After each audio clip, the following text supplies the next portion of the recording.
America যদি ইরানের পারমাণবিক বোমা মারে তবে প্রথম আঘাতে কত মানুষ মারা যাবে জানেন? 10 থেকে 15 কোটি মানুষ। কিন্তু না, তারা শুধু মরবে না, তারা বাষ্পীভূত হয়ে যাবে। হ্যাঁ, একদম বাষ্প। কল্পনা করুন, যদি এই বোমা তেহরানের উপর পড়ে, পুরো শহরটাই উবে যাবে এক মুহূর্তে।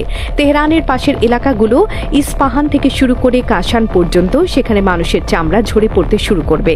মিনিটের মধ্যে প্রথমে ভয়াবহ ফোস্কা পড়বে শরীরে, তারপর চামড়া এমনভাবে খসে পড়বে যেন কাগজের টুকরো ঝরছে। পারমাণবিক অস্ত্রের ভয়াবহতা বোঝার জন্য একটা তথ্য জানা দরকার। যখন এই বোমা বিস্ফোরিত হয় তখন এর তাপমাত্রা সূর্যের পৃষ্ঠের তাপমাত্রার চেয়েও বেশি হয়।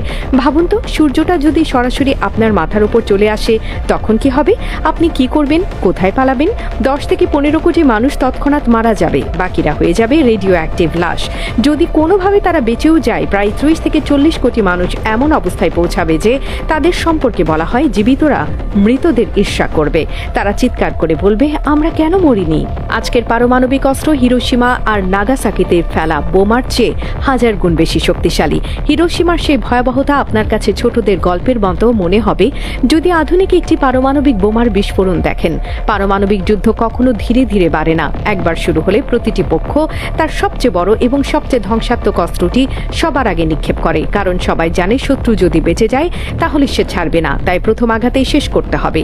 ইরানকে ঘিরে যে উত্তেজনা তৈরি হয়েছে সেটি যদি সত্যি পারমাণবিক সংঘাতে রূপ নেয় তাহলে এক মুহূর্তে কোটি কোটি মানুষ প্রাণ হারাবে, আর যারা বেঁচে থাকবে তারা কাঁদবে এই ভেবে যে তারা মরল না কেন, কারণ বেঁচে থাকাটাই হবে সবচেয়ে বড় শাস্তি।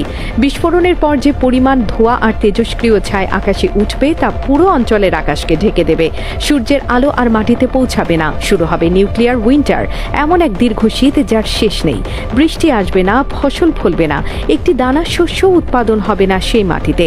তেজস্ক্রিয় ছাই গিয়ে পড়বে পাহাড় আর উঁচু ভূমিতে, সেখান থেকে নদীর পানিতে মিশে সেই বিষ ছড়িয়ে পড়বে সর্বত্র।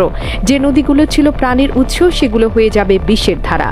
এক ফোঁটা পানিও পান করা যাবে না। পুরো অঞ্চল পরিণত হবে পারমাণবিক মরুভূমিতে, যেখানে কোনোদিন আর কিছু জন্মাবে না, কেউ বাস করতে পারবে না। আর এই তেজস্ক্রিয়তা শুধু যুদ্ধরত দেশগুলোতে সীমাবদ্ধ থাকবে না, বাতাসে ভেসে পুরো পৃথিবীকে গ্রাস করবে।